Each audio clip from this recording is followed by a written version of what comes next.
No intro music. I was waiting. That's the most serious Wes ever looked in his life. Is he fake freezing or no? Is that a fake froze or is he really frozen? Give us a wink, Wes. Just Let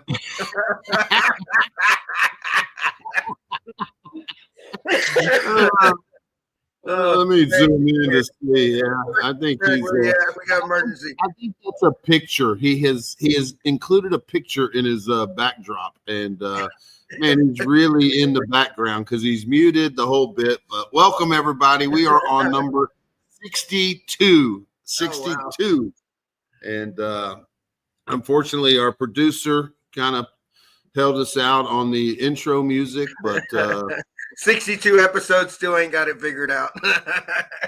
Yeah, and I was thinking about that before. It's like, man, we really should put a little more effort into. I really should put a little more effort into it, but man, I just couldn't be bothered. I couldn't be bothered to put more effort into the show as far as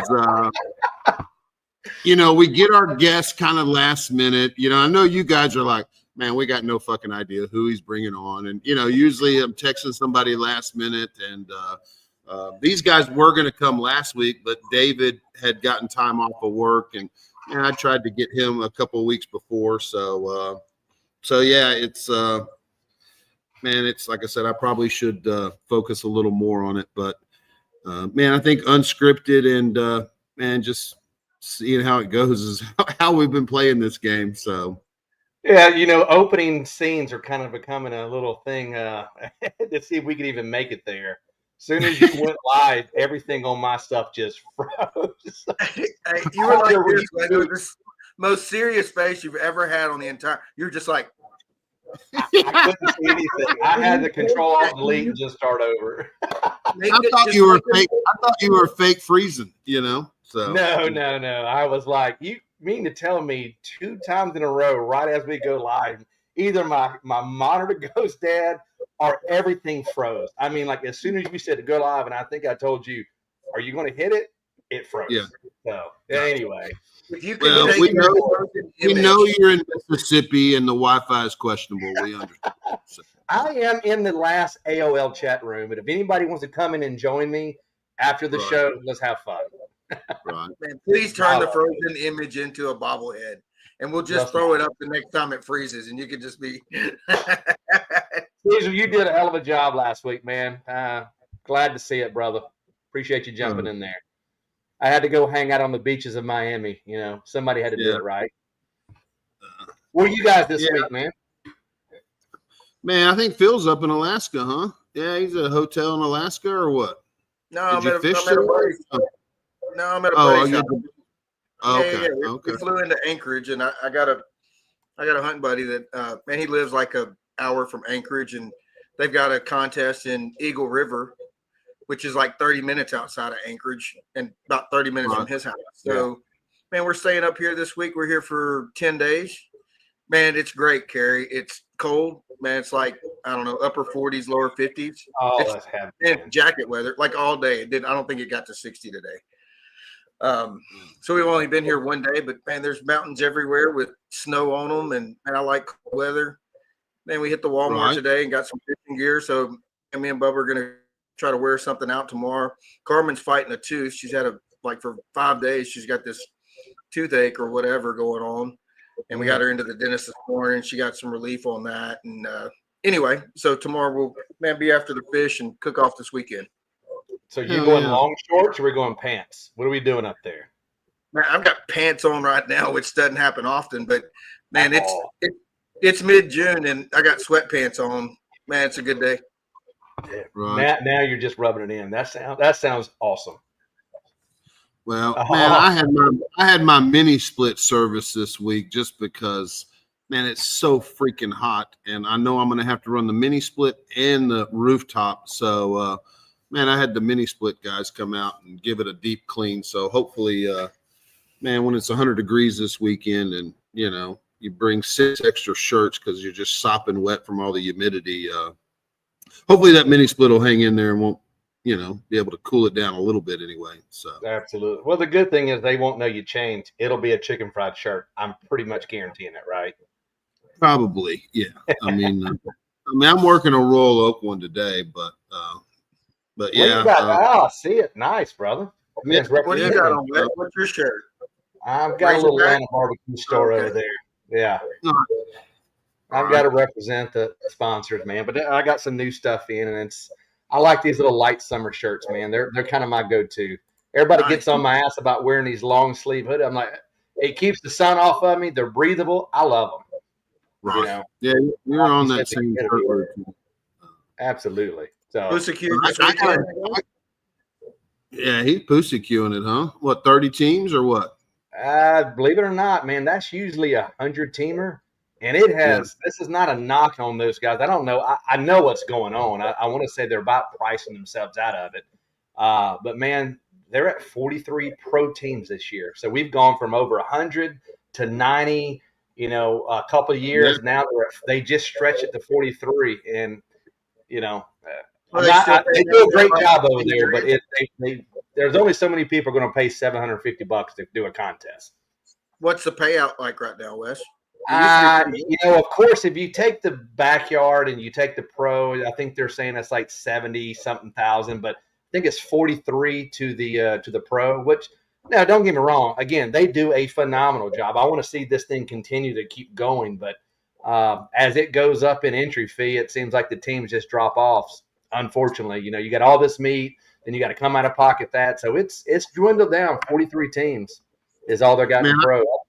I know somebody, a guy from Houston was going to go cook it, and then I guess he found out it was $750 or something for registration. So, man, he circled back pretty quick and said, "I'm not going, for $750." Yeah, it does help that they give you some stack of cash for GC, and of course the entry or the categories pay out a good amount. So, I mean, just have a good cook and man, go collect some cash. They pay pretty good all the way to 10th. Even in the overall. So they disperse the money quite well. You don't want for anything over there. Christy Mann and her team do a phenomenal job. It's just, again, everybody's trying to go and spread this stuff out, and you can do, damn near 3 contests for $750. So people look at that like, well, I know it's high reward, but I'm just going to save that money, and that's unfortunate. Yeah. Well, man, we got a big one down here in Texas this weekend. It's a unique situation where IBCA and CBA, it's a double, and we're turning in on the same day.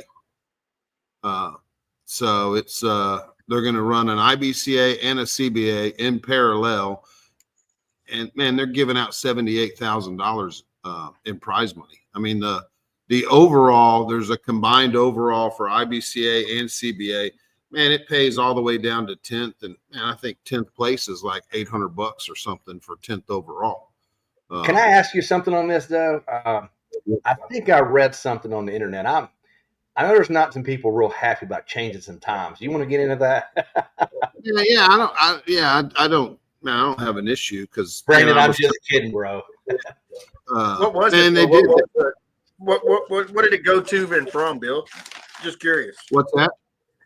What times did it go to and from? So the CBA times changed from 12 to 11:30. So I think they're 11:30, 12:30, 1:30, 2:30. Which, man, I'm guessing this was at the request of the promoter because it wasn't necessarily us, And man, it's the kind of the first of there's never really been an event where, man, you're going to turn in 2 chickens and 2 ribs and 2 briskets. So I think he was trying to accommodate some people to where, man, people aren't having to turn in chicken at the same time. Absolutely. So I'm guessing that's why he did it. But, man, there are certain people out there, and I don't think Brandon's the only one that, man, they put their spreadsheets together on their timelines. Man, I had a couple of cooks call me, and, man, they show up to a cook-off with a spreadsheet pinned inside their trailer. And, man, they're doing it on Excel or whatever, and man, that's just not me. But man, everybody's different, right? So I mean, there are some people that are very, like I said, maybe they're an engineer or kind of process driven. Where, man, I'm just like, tell me what time it is at the cooks meeting, and man, I'll be fine. Absolutely. Well, you and I'll gotta just have something that helps out the other. If you're going to do the double, I mean, I can see it both ways. I mean, I was obviously just messing with Brandon there just a little bit, but because I saw the post and it was funny.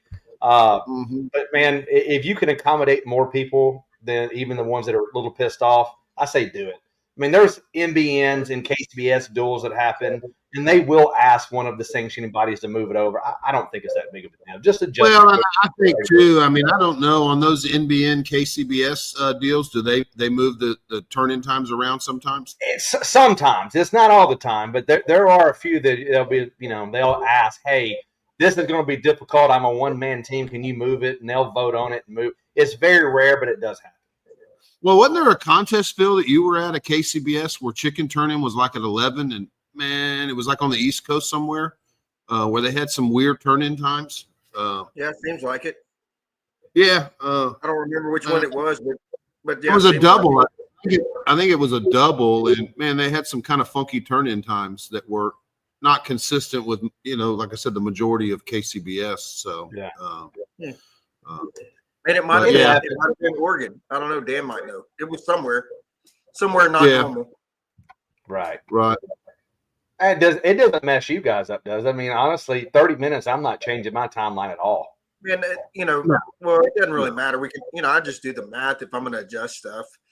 But really, Yeah. I guess the main thing would be in my mind is, did they have it where they were turning in chicken at 12 and chicken at 12 at the same time, or was it staggered? You know what I mean? It's kind of hard to. Yeah. It could be hard to turn in 2 chickens at 12 o'clock.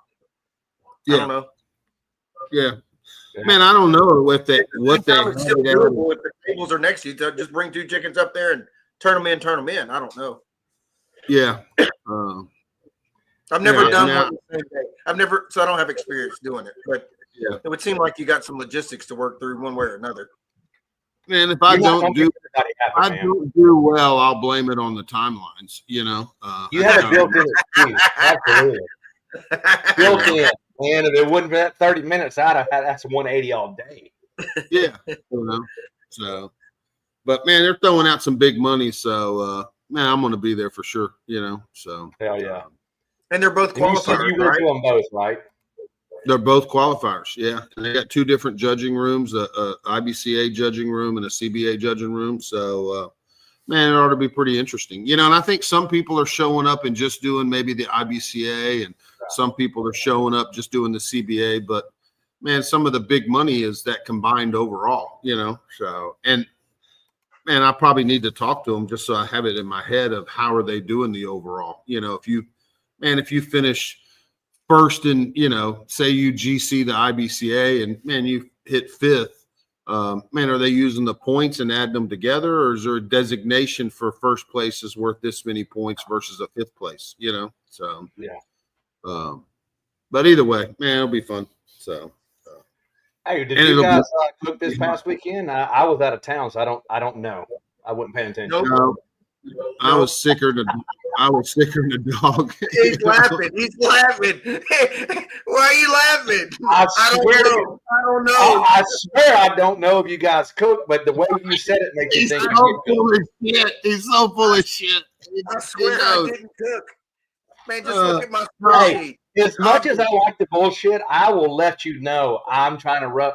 Did you cook? Because I did not pay no attention. I swear to God, I don't. The spreadsheet said I didn't cook. Okay, fair enough. That would have been better if I'd have known, but I swear I didn't even know you cooked or not. Right, yeah. Okay. We're All right. Well, since you think I did, let's talk about your shitty cook then. Man, they don't always get it right. Fuck. I mean, you're bound to have one bad cook, Phil. I mean, shit, it's going to happen. When you didn't go to a territory that obviously, because you're up, where'd you do, Alaska? Hostile territory. I was in hostile territory.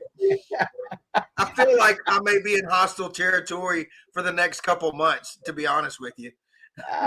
Is this your first time? Obviously, first time you ever done Alaska, correct?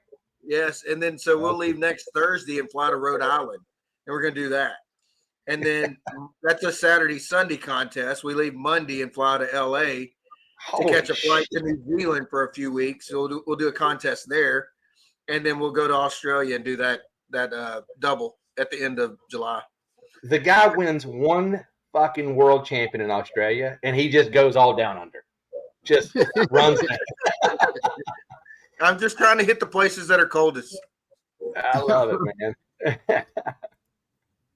Yeah, Anna just sent me the payout, man. It's pretty serious. Dude, $70,000, bro. That is sick. Yeah. So. Who's sponsoring this? Who's putting this on? Man, it's a group out of Cuero. Man, they own a tire shop, and they own, I think, a racing team and all kinds of shit. Jesus. You know, so they're big into racing. But yeah, man, I got a free entry, so man, I'm in. You know, so. God damn, are your free entries, bro? Have you paid for an entry all year? I have paid. Yes, I have. I paid in Oregon. You know. Fuck Fred. Phil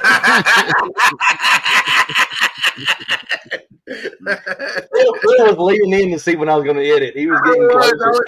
I had a timer going. I wanted to see how close you get to the screen before I hit the button. Man, I seen the comment pop up to the right. That's the first thing I thought. Here it comes. We love you, Fred. I'm working on the shirts now. You guys touch base with me if you want one for the Royal. Hashtag fuck Fred. It is all day long. Front and back for an extra $5. Yeah, he just you know, Fred probably just got back from church, you know, because he does play he plays the guitar on Tuesday nights at the church, just so you know, Wes. You know, so I mean, look, those are the guys that can forgive you. So fuck it. Right.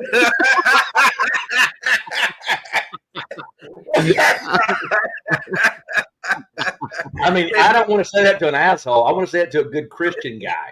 62 episodes. I don't think one of them's been monetized. No. Man, I tell you what, man, I am making some pretty decent money on Facebook, but it's not because of these shows. These shows have I'll post a brisket video and I'll get 30,000 views, and man, Facebook gives me $100, you know, for this video, or you know, $50 for this video, but man, there ain't no money coming from the Shiggin fried videos. Jason, the payout there was the same as the entry fee. I think it was $350. So right at the honey bun. The honey bun. Oh yeah. We won't. Do we need to go over that? Beautiful time. How was the honey bun? Dude, it was actually awesome. Beautiful place. I mean, one of the largest festivals I've ever been to. Man, they shut the whole town down, and they took great care of us. And there wasn't anything to complain about whatsoever. The payout was pretty low, though. That was it. So, look, Lafayette, Georgia, we need you to get one of these tire shops and invest. Racing team, look, and you hit 50,000. We're not asking you for 73. Just hit 50. Right. Well, man, we've been chopping it up for 20 minutes or so, and man, I don't know if everybody knows, man, our guest, but we've got Elaine and Dan from Small Axe Barbecue. I went and cooked Oregon, and man, they were super instrumental in, man, helping me get gear, and you know, they got my pork for me, they got my ribs for me. Man, these guys are brilliant, man, and we had a great time that weekend. But man, we'll go ahead and bring them on because they just came off a GC this last weekend. You know, they went and freaking ran the muck on them all. You know, there they are. Hey guys. How's it going, guys? Yeah. Gentlemen, and Wes. Doing good. We're doing great out here. We got a week off, so we're kind of getting ourselves. We're actually going to go spend some time in Central Oregon and get a little vacation in the middle of barbecue season. So it's going to get some fishing in, maybe. Who knows? We're looking forward to it. So when's your next one, Dan? You got a weekend off, and then are you doing that Idaho one or no? God, that's a family feud right there. That's a sore subject. I want to go to Idaho really bad. I had a great time cooking out there with Phil. I want to go back really bad, but we have one that's really close to our house. In fact, it's the closest one to our house in Kalama. So it's Big Smoke in Little Kalama, and it's really a fantastic contest. They really do a great job. It's a lot of fun, and so Elaine, we're doing all right in the Northwest, and so we kind of wanted to decide to stick around and just stay close to home this time. So we're going to be in Kalama in a week here. Or a week and a half. How many Oregon bungs do you have? That one last week was a bung, I'm sure, huh? No, we have 4 GCs, but only 2 bungs. So we got a little ways to go still. And both our bungs are actually in Washington. Oh, wow. Is that good? Okay. What's the odds on that? What's the math So look like? there's 4 Oregon bungs and 6 Washington. Okay. So we have 2. We have 2. Well, because last weekend wasn't a qualifier, we were short 4 teams. There were 3 events within like 200 miles, and we couldn't pull enough. Oh, wow. That sucks when they make them. You're already low on teams, and they put them within 250 miles, and it just throws it out there. So they got a couple of different switching bodies up there too. Yeah. So it's not all KCBS. It was 3 different sanctioning bodies. One was at a casino, like a barbecue fest, and one was a rib cook-off, and then one was where we were. So sure. Yeah. How many did you end up with? I didn't hear you. Roughly, you were 4 teams short, I think you said. Yeah, we had 21 teams, so we were close. But yeah, the one this weekend is a neat one. It's out at a winery in the middle of nowhere in Washington, up in Prosser, Washington, and it's just beautiful scenery. I mean, we saw antelope, we saw deer. It was just we slept in the back of the pickup. I mean, it was beautiful weather. It was great. So it's a lot of fun. There's a big potluck on Friday. That's the judges and the teams. So it's kind of fun to get to hang with the judges a little bit and give them a hard time. So it's a fun event. So we go to that one really because we enjoy it so much. But Sweet, I thought Sweet Home was beautiful. I thought, man, it was sure. and that lake and everything. I thought it was gorgeous, especially y'all's Airbnb, man, overlooking all that stuff. It was great. Man, yeah, the Sweet Home's been special to us for sure. I mean, we saw that's our first win was there at the Icebox. Will Garrett, we used to put on the Icebox competition, and that was just a blast. Paid out in $2 bills. I mean, he's been instrumental to helping us out. And then another group took it over this year and kind of added a little more twist to it. And it just keeps growing. Everybody comes out for it. It's a lot of fun. And yeah, you're right. It's in a beautiful spot. And the people at Sweet Home are awesome. Awesome. Yeah. Elaine, I got a question for you. How many times does Dan make you sleep in back of the truck? That was the first time, actually. You enjoyed that, huh? And it actually wasn't that bad. It wasn't. I mean, it was a 30-minute drive on like windy roads for 30 miles or back of the truck. And I was like, well, back of the truck. Or a tent. And I don't know. I don't want to get on an air mattress.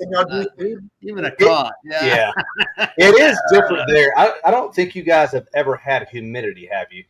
There's a difference. Not here. No. Right. I was saying it's probably very nice. Here, you can't do that. Yeah. You would die. Yeah. Yeah, it was perfect weather. I went to bed wearing pajama bottoms and a t-shirt, and then I woke up and it was a little bit of wind and those beautiful stars. Besides, we out here in the west, and the north actually, it was light at 4:45 a.m., which was an hour before we needed to start. Otherwise, that was my biggest complaint. Yeah, it was beautiful. It was the first time I said it was nice to not have to mess with the hotel AC. Oh, you hear that? What's that? Sunrise here is 4:10. Jeez. So it gets daylight at like 10:30. That's a little And early. sunset is 11:41. It's sunset. You have military naps, is what you have. Like, go get 3 hours sleep, get up. And man, I go by daylight. So like when it's daylight, I'm up, and when it's dark, I go to sleep. So have you gotten a line in the water yet? What's that? Have you gotten a line in the water yet? Yeah. You may never leave once you get up there and do some of that fishing. Yeah. Yeah, we didn't fly with any gear, so we just went to Walmart and grabbed a little gear, and then Carmen was at the dentist. I just dropped her off and like, Bubba, let's go hit the little lake in the town. Yeah, we just made a few casts, nothing serious. But tomorrow we got a game plan. So that's so cool. Yeah. Wow, man. Hey, are you in Anchorage? I'm assuming, Bill. Wasilla. So it's like an hour north of Anchorage. Go to their Bass Pro Shop there. I was in Anchorage for a week, man. It's stupid.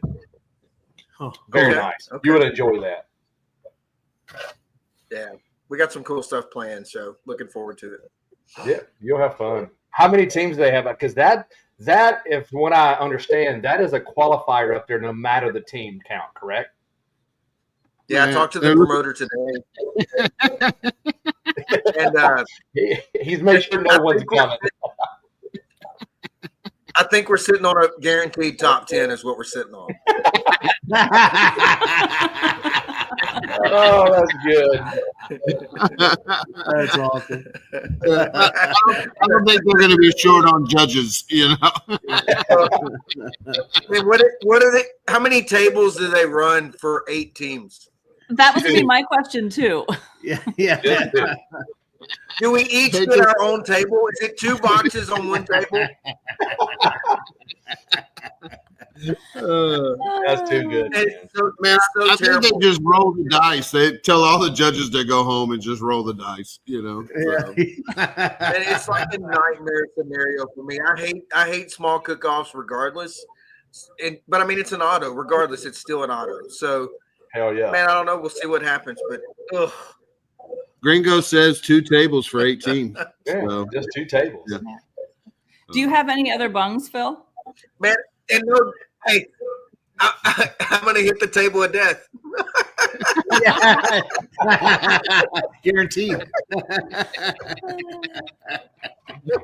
it in the book.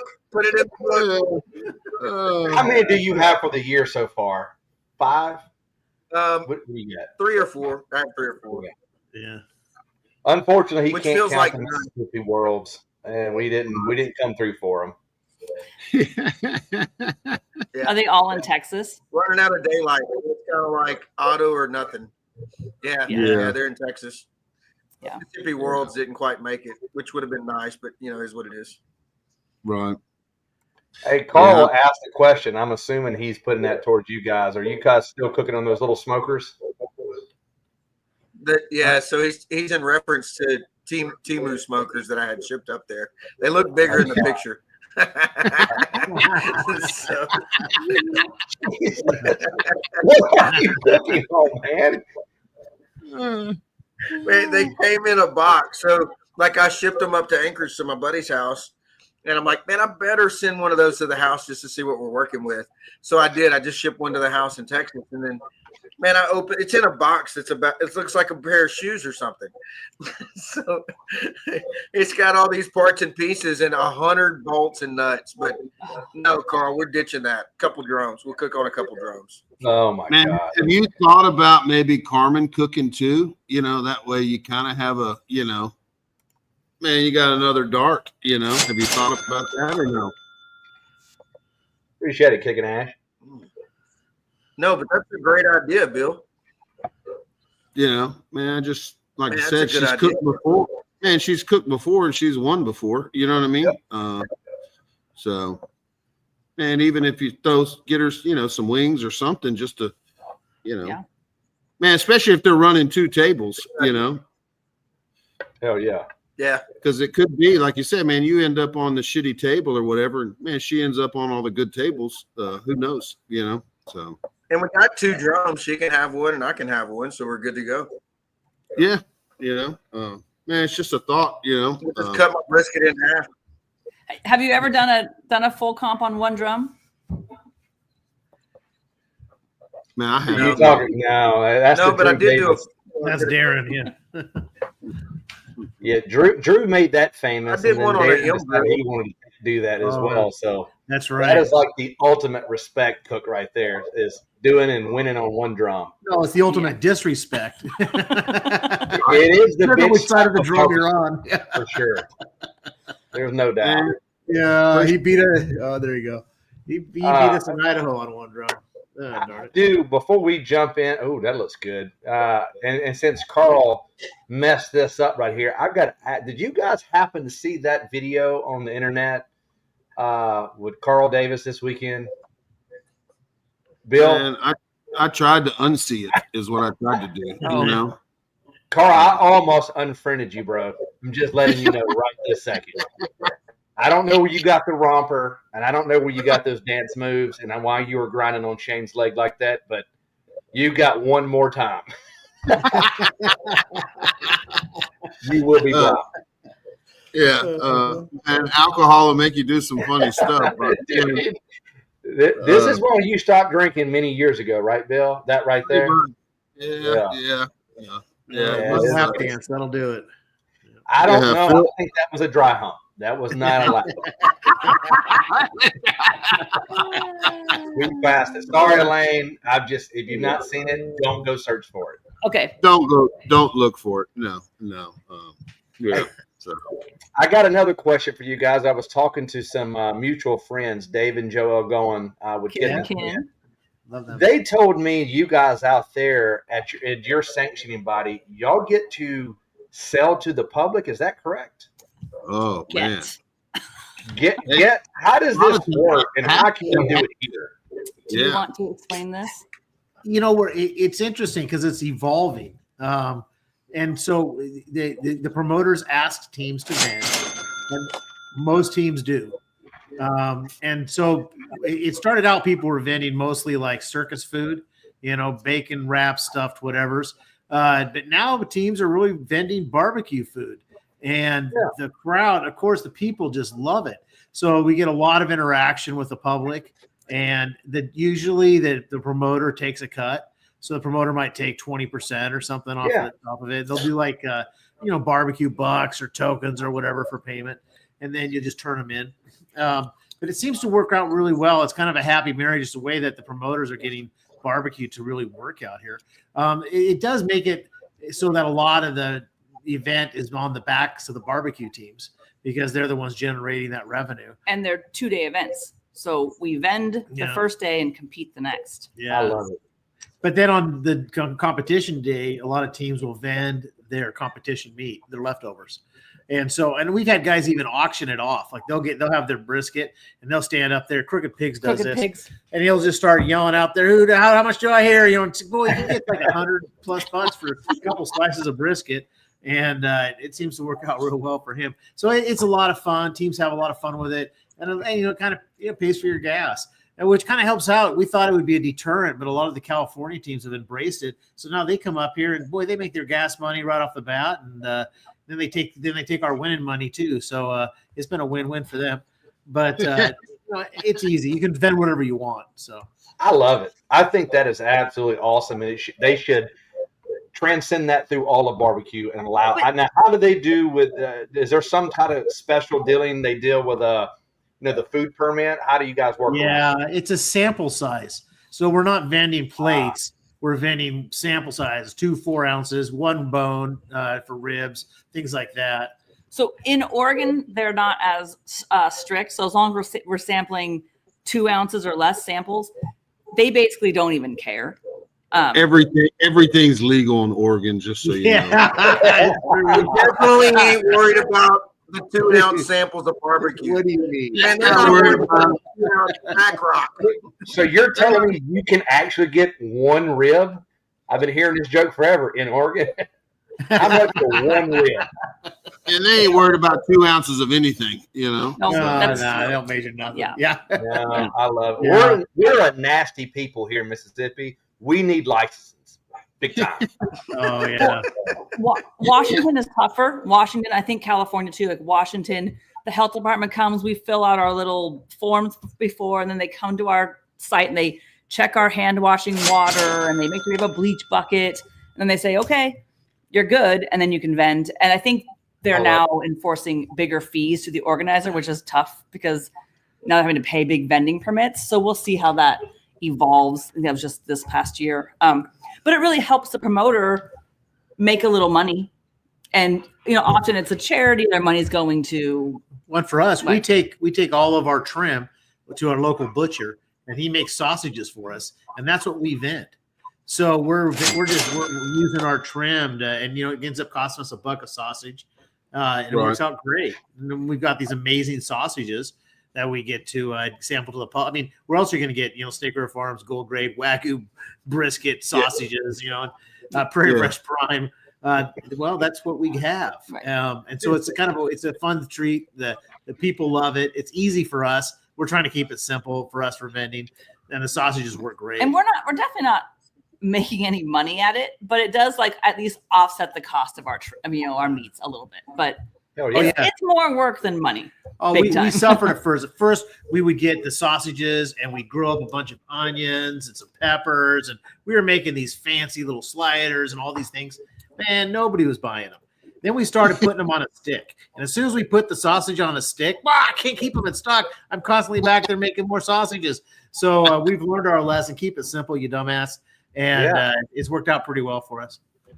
Dude, that's awesome. I still think that would go great across the country. They just allowed us to do that. Come up with some creative ways to sell it. Festival of Discovery over there does that, Wes. I mean, you've cooked that, haven't you, or no? Yeah, and I would have been better off vending. So one of the ways that some of them get around it, like this event we were at last time, is basically, I mean, if you're down with donating your meat or them paying you back for their meat, is your meat going to a central tent, and then they serve samples out of a tent. Yeah. So like last weekend, they paid everyone, if you would donate your meat, it's not much, but $175, and then it all went to this tent. Which was your entry fee. And it was the entry fee, and so then these people, as a winery, they'd all paid a ticket to come in. They got a free glass of wine and 3 samples. Fuck Fred. They got as much samples they wanted. So I don't know. That's an awesome idea. There's different ways to spin it. It is awesome. I mean, I love it. I just wish we can get it everywhere. Almost every single team would do that if you could just give away your leftovers and basically get your entry paid for. Why would Exactly. That's awesome. But you have to have the organizer has to have the staff to say, hey, we'll sell the tokens, and then I guess no, if you just donate it, then have it all go to a tent. And I think California gets around it. They just say, health department, we're doing it out of this tent. And so they just pass this one little tent, and we all just give them our food, and they don't care. California's something different. Their venue, we've got one friend down there. He vends a loaded baked potato for $25, but it's got a rib, $35. It's got a rib bone in there and stuff, and people take pictures of it for social media. So I mean, the California is a different market altogether. Up here, it's a lot simpler. $35 baked potato. Creative. I was talking to a promoter last night, and they're looking at bringing another contest up here in Oregon, and they want to. He was talking about, we make the payout be $25,000 a day? You want to make it double, or make it like $40,000 a day? And he's decided on 25, and then anybody who doesn't place or doesn't get a call gets their entry fee back. So, I mean, they're spinning it all kinds of different ways now. We're seeing all kinds of creativity from the promoters and stuff. And I don't know what's a good idea or not, but it's kind of fun watching them try and seeing what works. Yeah, that's pretty cool. So that's everybody wins. I got a question for you, Dan, or really for Elaine. So you guys GC'd last weekend, and I cooked next to them in Oregon. And man, I heard a lot of Dan, Purple Drum Dan, because Dan kind of floats. He doesn't really, or at least in Oregon. Man, he was kind of floating around, and I think he was goat hunting. He had his rifle. But yeah, I mean, we heard it. Man, if I heard it once, I heard it 10 times. Dan, we got the purple drum. Dan, timer. Yeah, timer. How many Dans did you throw out last weekend? I mean, every weekend it's at least probably 50. It's funny. I get people. Everybody's leaves it for you. It's like it's like wildfire. It spreads quick. I usually know where he is. So like I'll let it beep. I'll turn it off and I'll wait for a minute, and then I'm like, well, and so then I'll go the way, and people will point. They just see me and they just point. I'm like, okay, thank you.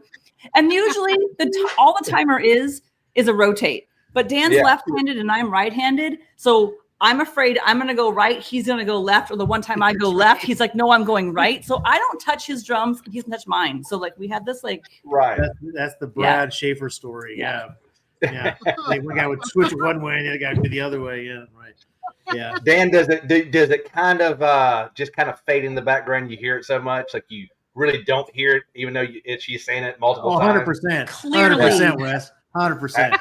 In fact, I don't hear it, the first few times. Yeah. Yeah. Elaine, you're going to have to start getting physical. Just I heard I shig with the best of them. I'll tell you what. I'm always learning. And I never leave my camp. I'm usually always staying. Man, I heard Dan, timer. I heard it all weekend. If I didn't stay, Dan wouldn't leave. Right? I mean, like, he knows that I'm there, and I'm gonna let him know when shit goes weird. So, like,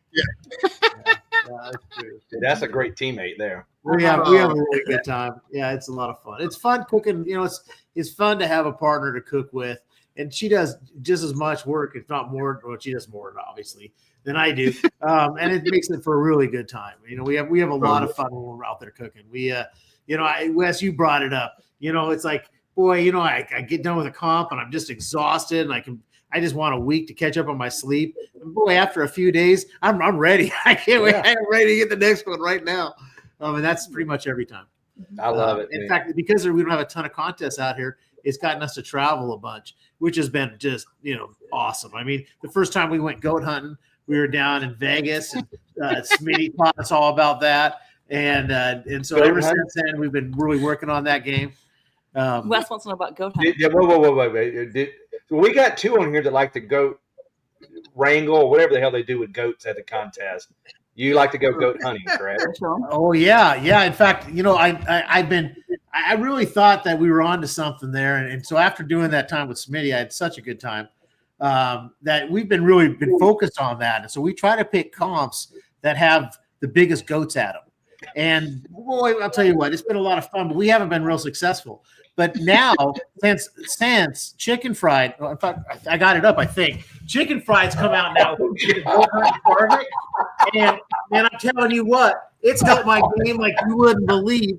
I'm focused, I'm dialed in, I'm looking for goats. I can't wait. That's too funny.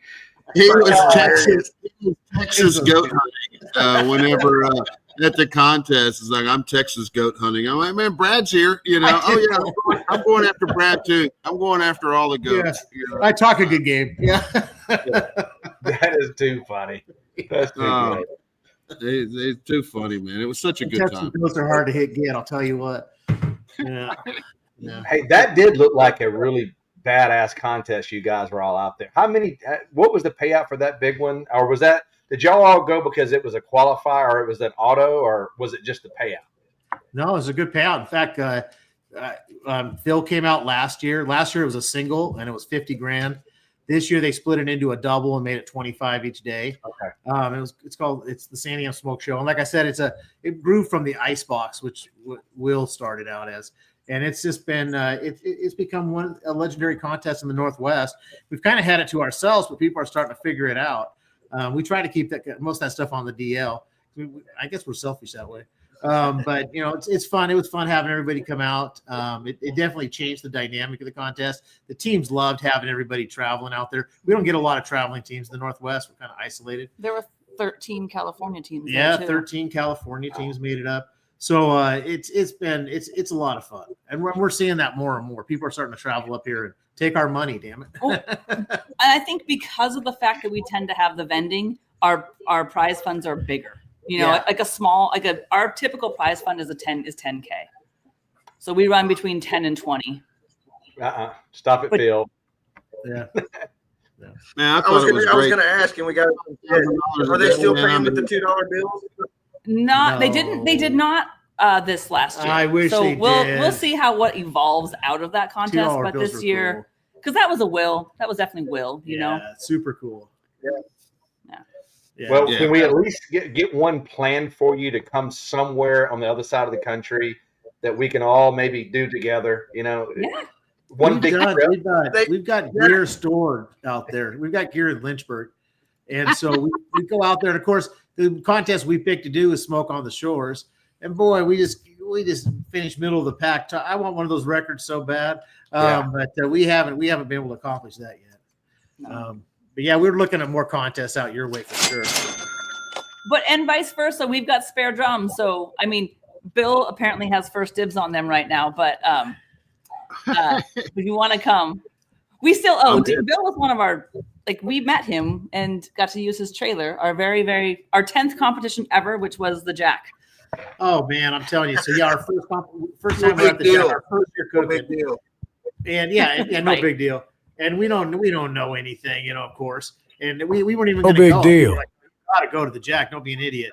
So we decided to go, but we don't have any tools. So Bill offers up his trailer. We don't know who Bill is, So he brings it.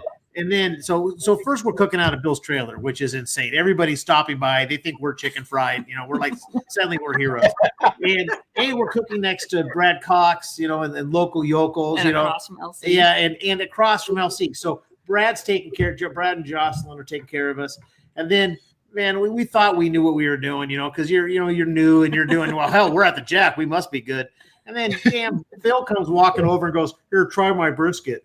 Oh man, I about quit right then and there. It's the best damn brisket. That's when I realized, okay, there's levels to this game, and we're down here at level 1.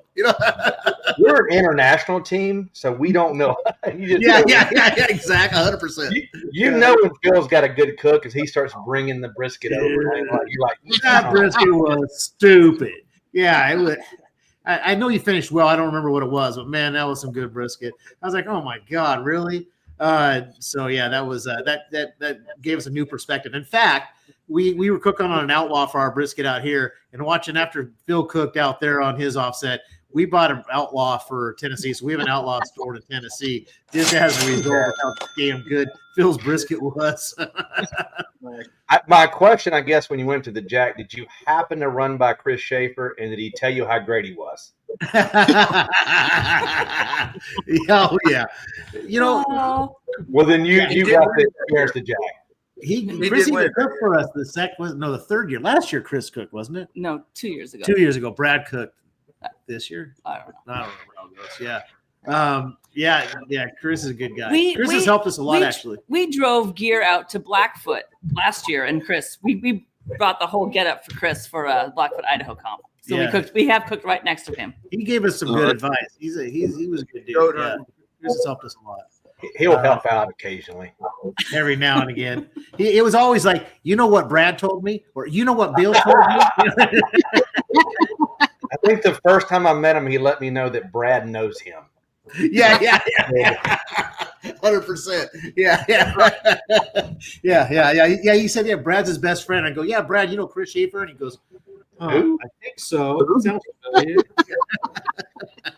Is that Pop's son? I think that's that guy's son. I'm just checking to see if he's still in the comments. He did say something earlier. He'll announce when he leaves. He's trying to think of something to say. I think he wouldn't have let that go that far. So yeah, you're right. He's out. Nah.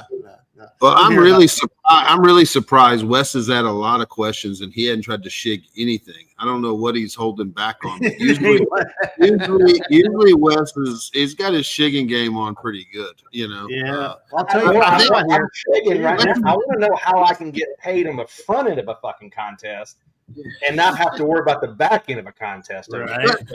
Wes has been cooking good though, so maybe his shig meter's down. He's he's been top 5 at it. It seems like. Most times. I heard about your ribs. Yeah, sounds like man. I can't close it. It doesn't matter what the deal is. It is. I can go in there. I can 2 180s. I can do everything you need to do. But there's going to be my best meat of falter. Man, we're not even complaining.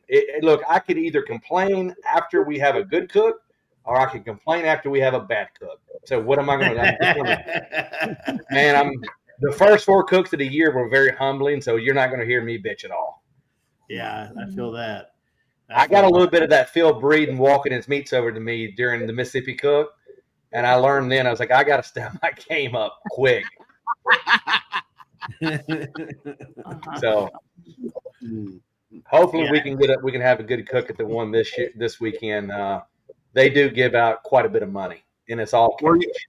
You're Pussycue. That's right. This is Pussycue. So there's another one in the Maryville, Tennessee area, which is where we do very well up there. They like our food for something. We were going to go to that, but that was a 9-hour drive as opposed to a 3.5-hour drive that pays 4 times as much. So we figured, hey, we go over there. Maybe we hit the right tables. We can get lucky enough. Yeah, that's appreciate you, Dustin. So Absolutely. Look, I'm just trying to get on the board with these guys, with these two champs above us. Fair. Shout out to the barbecue store where you go to win. So that's where I do my shopping. And he's So, got the we new love the barbecue store. peach and ain't easy. Peachin' ain't easy. He's got a new sauce. Peachin' Hey, ain't I easy. did see that. I jumped on there. I think tell me about it. If you guys had it, it looks awesome. I'll be running it this weekend. So, I will have some in the cart and purchase tonight, man. I like some Pete stuff. And Bill, to say that I have already incorporated your Pete stuff, it's in there, brother. It is in the pork recipes across the board. Well, man, I appreciate it, Wes. So you're doing it for pork and ribs? Both of them, but I'm gonna tell you the best thing I've said this on. I've told multiple people. I gotta give Jordan. He finally listened to me. One of the best things that I've done. If you guys want some Shiggin, I've said it. Hand drench on everything. It's one of the best finishing rubs I've ever had. Ooh. There it is. There it is. I let Jordan try it at the last contest, and he hits me up. Where are you buying it at? I said, dude, I'll either get it from Phil's, or if I'm running low, I'll get it on Amazon. Man. So I'll tell you this, man. Fred's in the comments maybe, but man, when we placed first place brisket or beef at Memphis, man, we finished it with Hendrich. So, man, I called Phil up and man, I had a little chat with Phil about finishing it, and man, that's what we finished it with. You know, there's LC in every one of our injections. Sure, every single injection we have has a little bit of LC, or a lot of LC. It's good stuff. Yeah. I thought he was messing with me. The notes. The deal of cooking better was I actually just started reading the notes I was selling. You know, I was getting money off them. I just stopped and read them. That happened. Yeah, Lawson, you figured if a man will pour Hendrich on his beer, then it's going to be good on the barbecue as well. So I just started it, and it does pay off. So there's no doubt. Now his blood pressure is probably about 310 over 200, but it's delicious. Perfect, man. It's perfect. Man, it's perfect. The blood pressure is good. Cholesterol, not so much. Blood pressure is good. Right. There's Peyton in there. Huh? There's the big man himself. Huh? That's freaking world champion there, Bubba. Shoot, yeah. So, yeah, speaking of that, Brian, I'm going to need to get those notes from you, buddy. I was going to ask you, Wes. You don't have his notes? Because man, Brian's pretty tight-lipped. You know, he'll dip in, do a little KCBS, and then he'll go do 3 or 4 of the SLBS, and then you won't see them. It's hard to get those notes, man. He keeps it on lockdown. He's pretty tight-lipped. He is. He's tight-lipped, man. He's got some salesmen in him, for sure. We'll get them. Don't worry about them, fans. We'll get them. Let me know if you get Peyton's. You know. So. Absolutely. Let me know once you got the Fuck 'em 10 discount code activated. I took fucking 10 off, man. We're not running that to the end of the year. We get rid of some of these. We get rid of some of these Rio Valley notes that ain't doing nothing for me. We'll start running that meat church. That Blanco is for real. You are not right, Wes. You are not right. I love me some Fred, man. That's one of the best men you'll ever meet. I got to give him crap. Right. And he knows it. So what's the plans for the rest of the year, guys? I know you said you got 4 GCs, 2 of them qualifiers. How many more you got before they either the end of the year before they do the jack draw? 2 before the jack draw. Outlaw 2. Oh no, that's after. Yeah. Oh, we have one the weekend after in Washington, and then there's one more in Southern Oregon, and we're gonna try our best to get an Oregon bung too. Yeah. But is that the outlaw or no? Is that the outlaw or no? The outlaw's right after that. Yeah. Outlaw's the very first week in August. So it's which is kind of cool. We have an outlaw way out here. So RJ Smokehouse puts that on. They do a great job. In fact, they've added a rib cook-off to it too. and it's just a blast, man. I mean, we got several Texas teams that come. I mean, Tiny E came out, Shane came out, Justin West. Yeah, class, by the way. Yeah, it's a good time. So this will be our second year. We judged it last year, and I think this year we'll probably compete. We're looking forward to it. So if you got any half chicken tips, we can use them. Right. But yeah, looking forward to hanging with everybody. That's what it's about. So yeah, if you guys want to come out to the Outlaw, we got shit to loan. It's only 30 minutes from our house. Yeah. What's the payout? Is it like Sweet Home or no? No. No. Aren't the Outlaws like 80% of the registration? He drug out the O. No. Yeah. No. That long O. Kind of like, I mean, it was a qualifier last year, and I'll bet it'll be a qualifier this year. A lot of teams come out to that. Everybody had a great time last year, so it's legit. Yeah, they do a good job. It's a lot of fun. And I've cooked them. They're mainly in North Texas, and man, I have cooked them.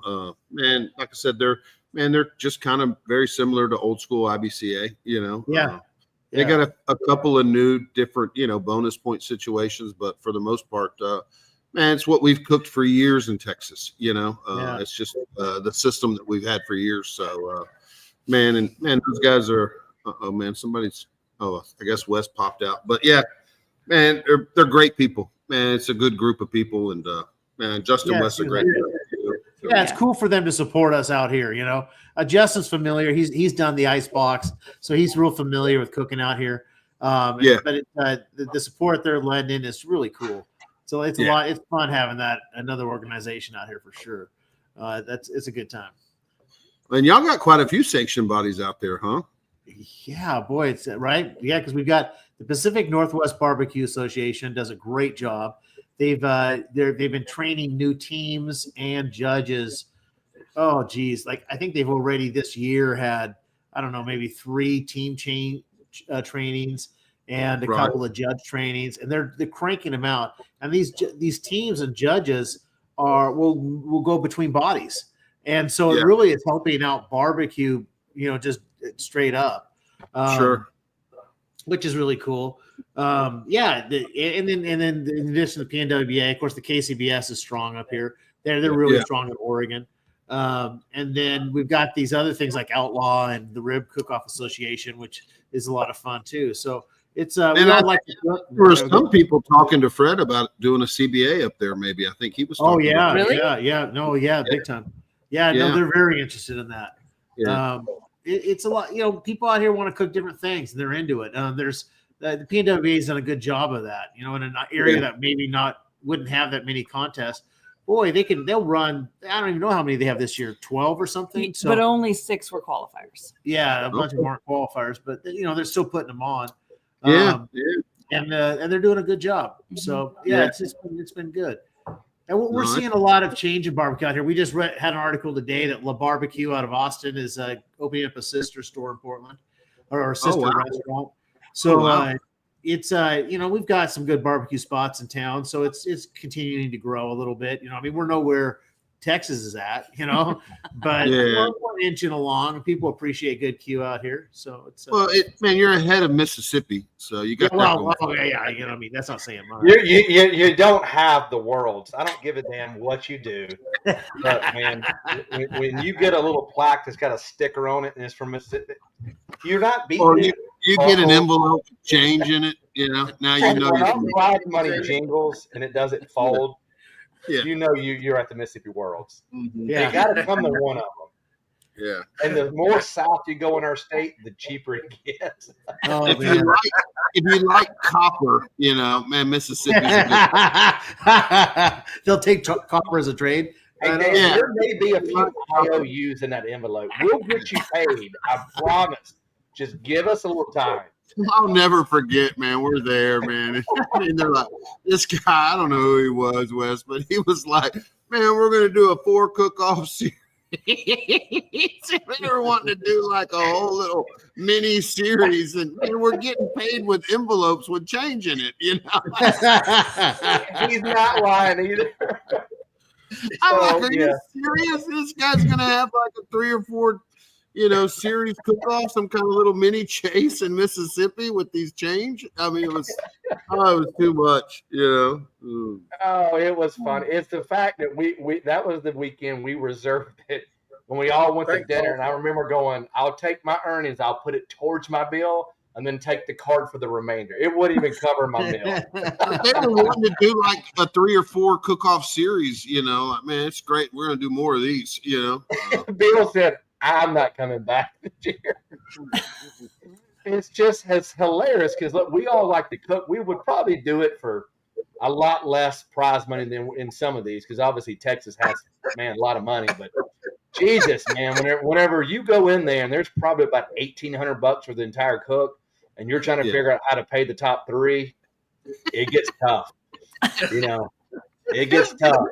Bill's over there going, man, there's some got a roll of quarters in this quarters, It spins the same, Bill. So I don't know why you're bitching. It spins the I'm same. just saying, man, when they're asking the cooks if anybody's got a roll of quarters, they're trying to divide up the payout. But yeah, that was something else. When you guys come over, let's get a Or bigger a roll one. of dimes. Dimes would be handier. Can we go dimes? Oh, We can it's break so it down a funny. little further with the dimes. Yeah. It's only funny because it's true. Well, and what's also true is, man, there's going to be 30 teams here, and I think there was maybe 14, in the end, There was 16 people that dropped out on the way to the contest, Bill. I can't control that. And everybody out there, I don't control these contests. I do help where I can. But if you back up, maybe where we're going wrong is we don't make you prepay. I think we need to start prepaying. Hey, if he didn't tell everybody there were 30 teams, they would never hit double digits. Yeah. There's 30 teams already signed up for next year, just so you know. Oh, hang on a second. Hang on. We've got a chicken rub on the go. Hang on. What do we got? Hell. Oh, shit, man. I don't know about this. chicken rub. Uh-oh. Elaine just kind of took in a lot of air. Yeah. Well, I was It's the first time she's been able to breathe. So we've been playing with the chicken rub for about a year and a half, and it was doing really, really well. But I feel like my bubble was really bursted in Sweet Home. So we're kind of like hanging out back at the drawing board a little bit. No, she's done real. In fact, there's some friends of ours, Pit 71, and boy, they've been running it for us just to kind of see how somebody else would do with the rub, and they've done real well with it. I mean, we've had a couple of times where we finished first and they're second, or vice versa and stuff. So she's modest, but she's got something going on for that rub that she's really created. It's the only rub we make ourselves, but boy, it really does wonders. It works well for us. How do we get a hold of it if we wanted to try it? Let's ready, baby. Come on. How do we get it? Do it. She is the chicken whisperer. Yeah. I can mail you some.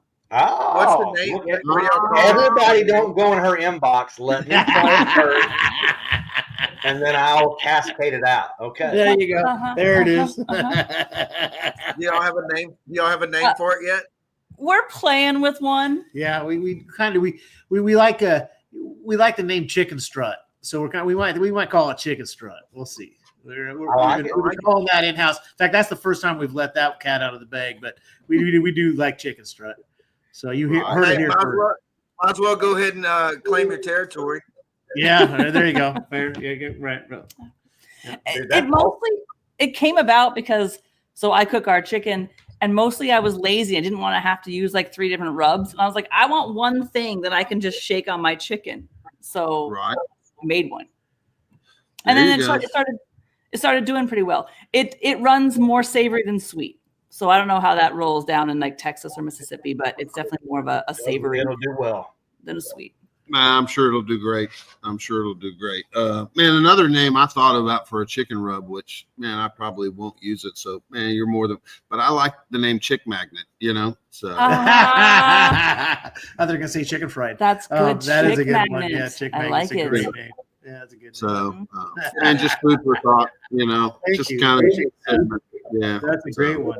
Yeah, that's a really good one. If we ever do a an AP or an SPG, we're going to call it probably the Axe. I like that. I like it. I like it. Hell yeah. So Yeah, how did y'all get y'all's team name? Because it's not a, you wouldn't think the Axe and small, how does that come about? Yeah, it is. Can you tell it quickly? Yeah. In the 70s, Bob Marley was he's coming out with another album. And back then in Jamaica, all the music was bebop. And so there was like 14 different record companies. And so Bob goes on tour to support his new album. And 3 of the largest companies come together, and record companies, with really the sole purpose of squashing reggae. They didn't want reggae was making a dent in their bebop sales. They didn't want reggae to take foothold. So they called themselves the Big Tree. So Bob comes back, there's no internet back then. So he comes back and he learns about all this, and he writes a song called Small Axe. If you are a big tree, we are a small axe. So it's a David versus Goliath story. We kind of feel that way. I mean, we aren't fancy. We don't own a catering company. We don't own a restaurant. Yeah. We're backyard people that do this because we have a great time doing it. And we learn. And so the name fits us. And then nothing in barbecue is small. So we thought we'd be unique. Boy, when they get up there and they start calling awards, small is the same thing as smoke. So it's always like small. And oh, it's us. Oh, no, it's not us. Oh, it's us. No, it's not us. Just point at us, please. Yeah. So there you go. We threw around all kinds of names, but and Dan was like, I don't identify with small, but here we are. We're Small Axe. I like it. It's a great name. You guys are very well known throughout the country, man. So y'all have done very well for yourself. Well, yeah, it's all the Shiggin we do. I'm telling you. I mean, you mentioned Kith and Ken and Smoke Me Silly and Brad Cox and Bill, Fred. I mean, LC, all these guys, traveling is where it's at because we get a chance to meet y'all. And, every time we pick up just one more thing and it just keeps adding up, and it's just been add up the nuggets, baby. Barbecue community. I just can't thank everybody enough. We're a product of that. So it's been great. We've been having a great time. Yeah. Well, don't put them on paper because Wes will sell them, I will. I won't lie to you. If you let them get over here, they're going to be dispersed. He's running the black,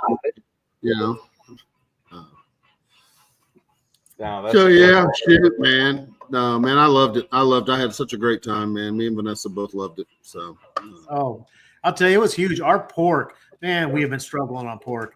And it's just one of those meats that's taken us out of place, where it's fine if meat doesn't hurt you, but it was hurting us. And I didn't know what to do. And boy, Bill came over and he looked at my pork and you can see, he was like, you need help, man. You need some help. And so he gave me some tips. And then, boy, I took that to heart and I went back and, we're members of the Barbecue League and we've got Bill's class from Barbecue Champs. And I'm telling you what, I watched that. I went down. I watched it with a notepad over and over, all weekend long. And I just took notes hardcore. And that turned our pork around. And I don't even have to mess with the seasonings. I'm just doing it Bill's way. And it made all the difference suddenly. Our pork got first, and that's a credit to those classes. And, there's a lot to learn there. And these are classes that I've already watched 4 million times. You just keep learning. So you got to go back and watch it over and over again. Yeah. So it was a huge help. It really made the difference for us. So that's been great. Helped with everything actually. Bill helped us with our brisket. I mean, I'd like to take credit for our cooks, but really, like I said, we're really a product of everybody else. I do some good Shiggin. I listen well. Yeah. And really. Oh, go ahead. And sometimes that stuff works, and man, sometimes next thing you know, man, I may be calling you, asking you for pork help. You know what I mean? So you never know. You never know. It's right. And I feel like sometimes, this is our 4th year barbecuing, and I feel like we've gotten better at overcoming fuck ups or setbacks. It's like, how well can I handle that? You want to talk about fuck ups and setbacks? Talk about Bill's first day at Sandiam and the second day at Sandiam. Oh, he wanted help. He goes, oh, can you guys help me out with some smokers? Oh, we helped him out all right. You know, we set him up. There were more obstacles in his way that you would never think. I mean, everything from making it look like the pellet smoker was plugged in, with extension cord and everything. But the end of the extension cord wasn't plugged in. So then he goes and plugs it in. Well, none of the guts are put back together. I mean, everything that you could do to get in Bill's way, it was accomplished. And he rolled. The guy man rolled with it. End up with an RGC. I never even talked about. Wes has no idea how badly I got Rory. No, didn't even hear about this. Oh boy. Yeah. So, man, and apparently it's a term. You got Rory, and Jesus. I used to borrow, a drum and a pellet cooker, and man, Dan calls me and says, "Hey, man, Roy says you can use his porch trailer." I'm like, "Man, this is great. I got a porch trailer, and man, the porch trailer came with Rory, and man, Roy's super nice guy, but man, it came with him being present the whole weekend, He's looking for the off switch. Like, what do we get him to leave? I didn't know. And he had more cookers. He had like 3 drums, a bullseye, a pellet cooker, an offset. Man, I had a whole arsenal, and and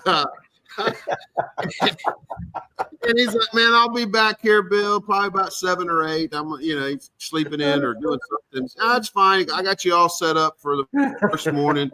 And I get there and I'm trying to light the pellet grill. Man, it ain't coming on. So I raised the cord. Man, the cord, it's not plugged in. It's plugged into an extension cord, but man, the extension cord goes up a canopy and comes back down. And the other end's not plugged in.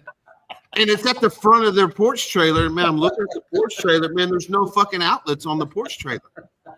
So I go like 3 teams over, and I'm like, "Hey, man, where do you plug this?" Because one of their teammates was with another team, like 3 teams over. Yeah. Okay, yeah, he comes over and he's like, "Man, the only outlets are on the other end of the porch, and they're on the roof of the porch. So the porch trailer's got outlets on the roof of the porch."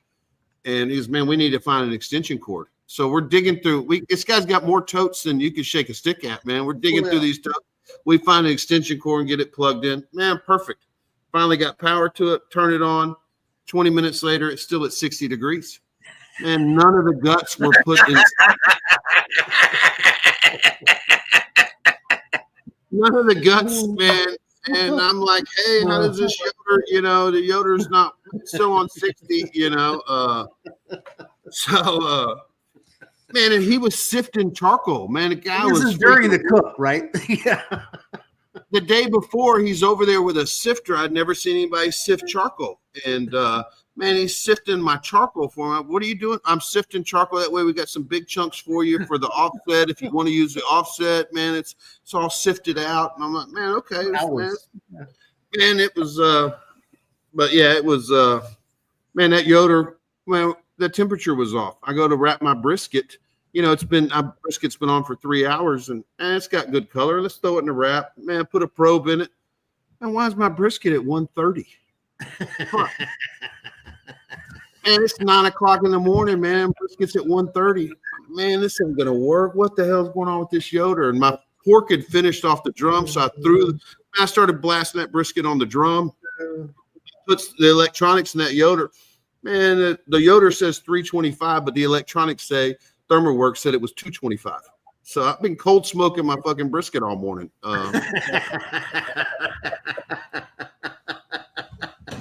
But man, everything ended up getting done, and man, like I said, and as I'm finishing the contest, Roy tells me, because every pit I have is a hand-me-down. And I'm thinking, man, does every pit somebody, maybe it didn't work right, because man, every pit we use, I had problems. I had problems with every single pit. And shit. And the team next to me, the team slow poking, like, "Roy, you're not supposed to make it obvious that you're trying to fuck him over. You need to be a little bit more discreet, and he felt terrible, but man, it was it was fun. Yeah, still pulled out an RGC. Yeah. Yeah. That was nice. Yeah. Yeah. So we had to switch everything up for day 2, and Fred's over across the way, and he can't get his pellet smoker down below 650. You know, it's great. yeah, man, his is on fire. You know, Fred's is on fire. Oregon. We've got gear for you guys, so come on out. Yeah, if I ever come out there, I'll bring my own stuff. Yeah. We're good. So, Wes, we have some drums. We have some Gateway drums. I'm good. Thank you, Elaine. I'm good. I'm good. Well, and I go to light the gateway. I go to light the gateway, and there's no charcoal in the basket. You know, like man, he picked all this charcoal, and I saw him load charcoal baskets, and the gateway's empty. So I just grab a bag of unsifted charcoal and I dump it in there, throw the tumbleweed, and man, it's off and running. And I see him light another drum, and he's got like 8 tumbleweeds lighting from the bottom, and I'm like, man, you know, you can just do one on top. That's what I do with the. You don't have to use 8 on the bottom. No, we got to light these a certain way. It's, but yeah, my unsifted. Man, I got first place pork both days with the unsifted charcoal on the gateway. You know.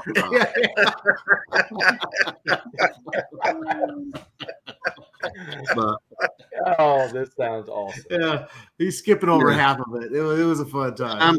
I'm leaving a lot out, but that's all good. Man, it was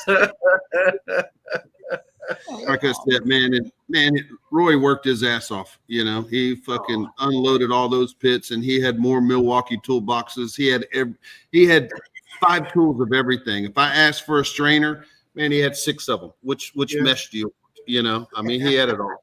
So. Hey, Wes. So what we need is the trifecta. We need Rory. We need Kit Polk. Oh no. We need Mark Porter. And we need Mark Porter. Oh, they're all from the same cut, man. All 3 of them. If Netflix is listening, this is the show. We're going to hear the trumpet of Gabriel. Yeah, it would be a great show. All those and bless his heart, you know. I'm like, man, you can take pictures, you can video. I don't give a shit. You know what I mean? But as I'm processing food, man, I think Roy was more concerned with the leftovers and backing them up than he was what I was doing. As soon as I would move food like on the pork, like I'm doing the bacon on the pork, I move stuff out of the way. Man, he's there with a Ziploc and he's throwing it in. And I'm like, man, he's not even really watching what I'm doing. Man, he's scooping up leftovers, and he had his daughter's boyfriend come over for day 2, and man, they're fucking working those Ziplocs quick, you know. Oh, it was too funny.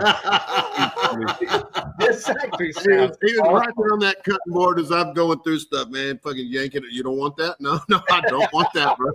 He just took your whole medallion box and put it in a Ziploc bag. Yeah, man. All that shit on Facebook. Yeah. Oh, that's funny, man. It was too funny, you know. So. Those are the best cooks, though. Yeah. No, we had a lot of food. It was cool. And Fred's just over there steady as they go, you know. Bill's just all over the place. I mean, every time it's like, now what's going on? You know, it was, you know, and of course, usually happens if he doesn't have a flat tire or light goes out. Or something on fire. Yeah. And day 1 was a complete shit show, and I ended up reserving. Day 2, man, I'm not doing musical chairs, and man, I thought my chicken was so much better, but man, I got waylaid in chicken. And that was not a Roy situation. That was, you know, it was, I mean, I thought the chicken was good, but man, the judges didn't care for it. Brisket got a little charred, but that's a whole different story. So, yeah. And you still got another first place pork. You got first pork both days. Thanks, Michael. Yeah. But it's not a big deal. You know, no big deal. I just wish that pork would work in Texas because, man, I don't think it will. So, no big deal. No big deal. So no big deal. We'll find out. We'll find out this weekend. You know. There you go. But yeah, it was a lot of fun. It was I'd never heard the term roid until until you experienced it firsthand. Yeah. And everybody at the cook-off knew the term, like everybody there,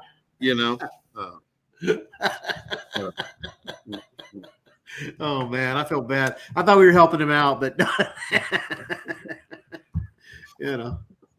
No, it was didn't help us any. We still you still whooped our butt. So right. So I'm gonna grab another drink. Hang on a second. Yeah.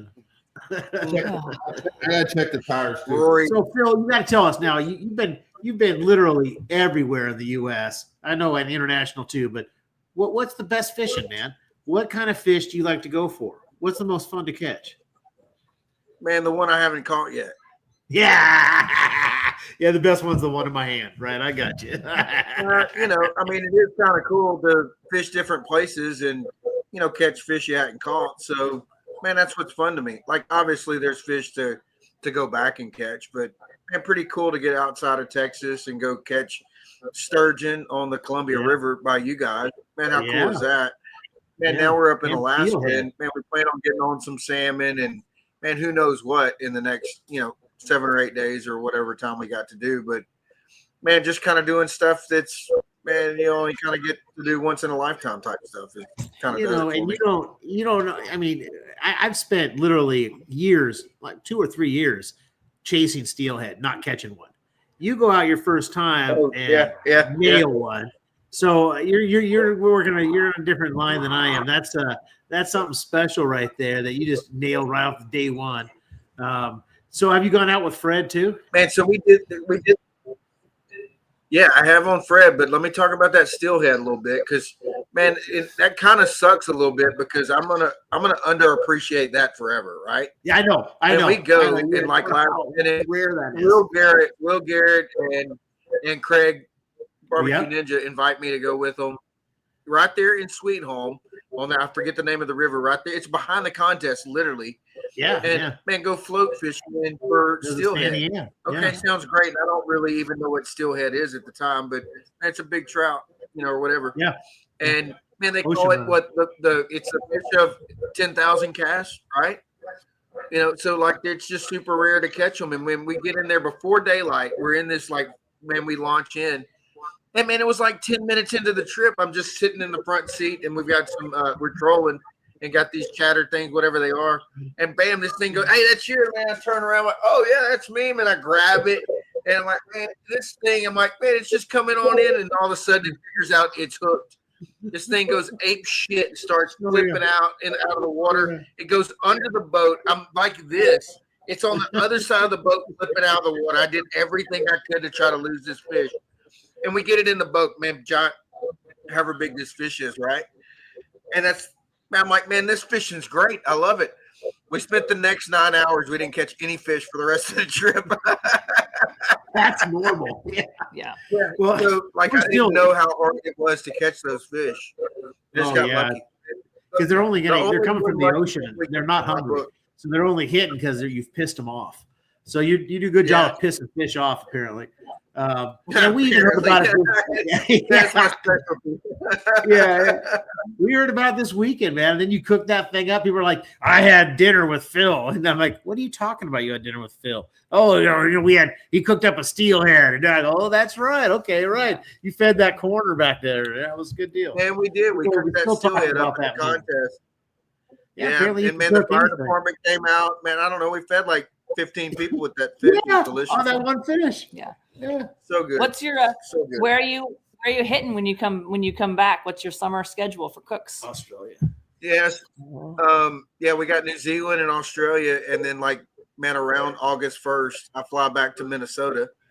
Kit's gonna fly back with me over there, and then I'll pick up my truck and trailer that's in near Minneapolis. It's at Jeff's house. And then I don't know where we're going, but take a few weeks to kind of work our way back to Texas, and I'm not really sure yet. So we'll see. I doubt I'll make it over to you guys, because that's another, 25 hours or something. It's a long. Didn't Australia give you number 7 last year? Is that right? It did. Yeah. Wow. Yeah, it was super cool. Yeah, super cool. So that is super cool. Yeah, what a trip. not how you draw it up going to Australia sitting on 6. So And did you go? You went with Bill, right? Didn't Bill go too? Wasn't it? Yeah, yeah. Oh man, Yeah. that's Yeah. a dream trip for us. Yeah, that sounds incredible. Are you going again this year, Bill? You going back?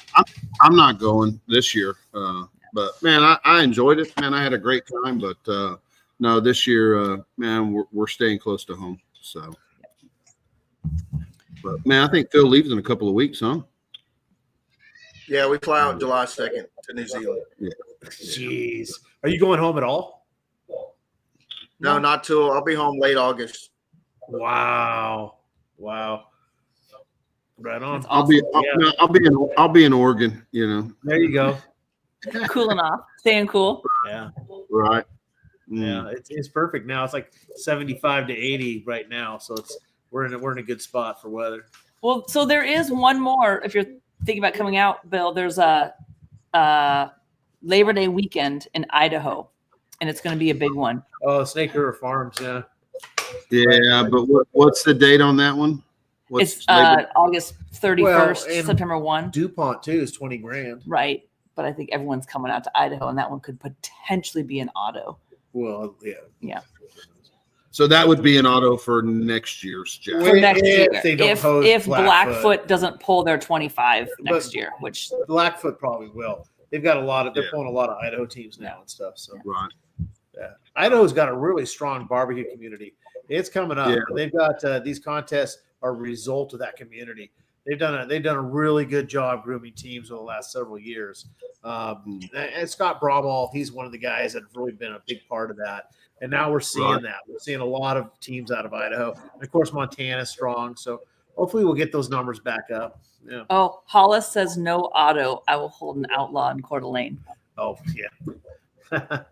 Idaho's protective of their competition. So we got guys that are trying to get creative with some of that. Chris is one of them. Yeah. Right. Yeah. So, man, I enjoy traveling, but it's expensive, right? So, Absolutely, man, we understand. I got to look at the payout as far as man, I would love to go cook, like I said, autos and whatnot, but I'm really kind of trying to be somewhat cautious of some unless it's like Vegas and there's cool shit that we can. That's fun. Like, man, I like Vegas, because you can that go was a good time. Yeah. Well, they put you guys like a mile from turn-ins.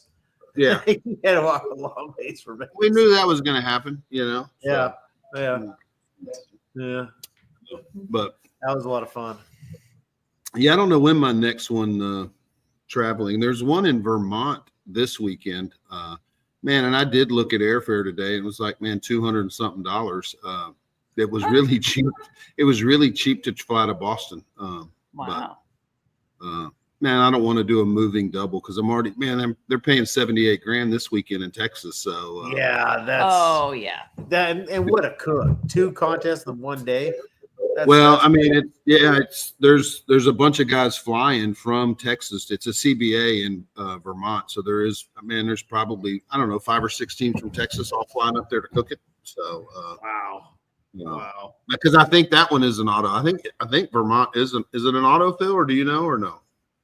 I'm not sure if it's a 50-50 or an auto. Man, it might be a 50-50.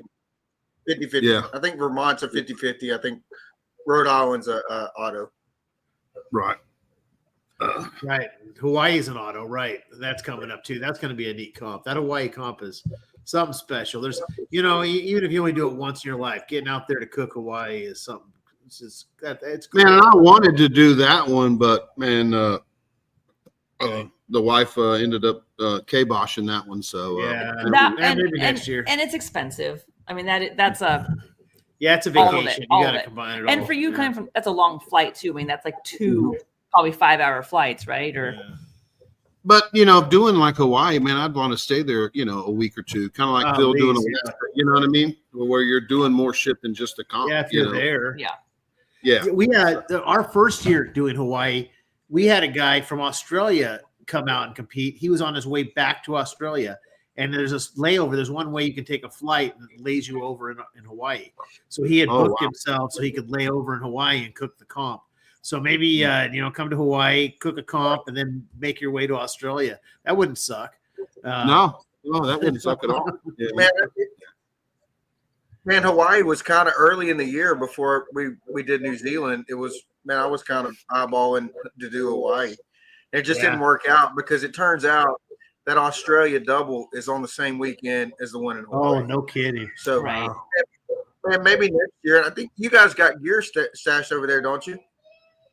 We did. We brought it back. Yeah, we brought. Okay, they right on. took a year off, and so we weren't sure if it was going to come back. So we brought our stuff back.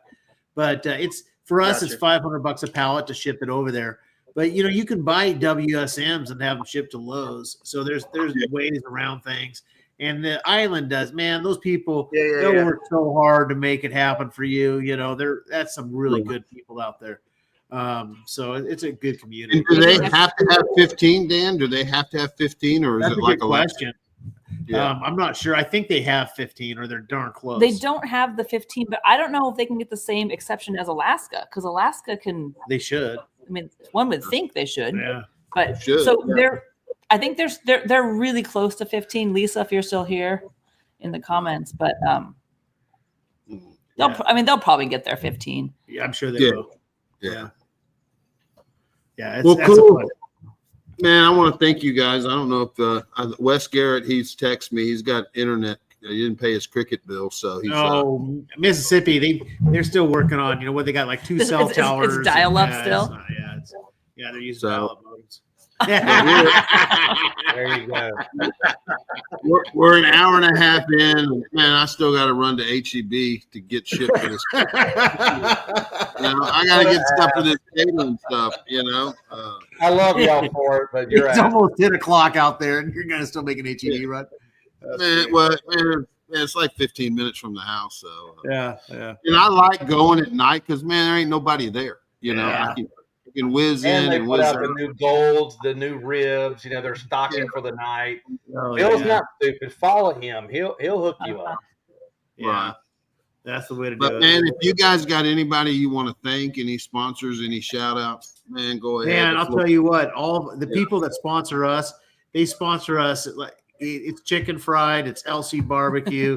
You guys have meant a world to us, and you're part of our game, and so we don't give you guys enough thanks as it is. We really should give you more, but really, you guys are where it's at. Brad Cox too. I mean, he's been a huge resource. Local Yokels, we love their sweet sensation. Salvation. I mean, it's you guys all putting out good products, man.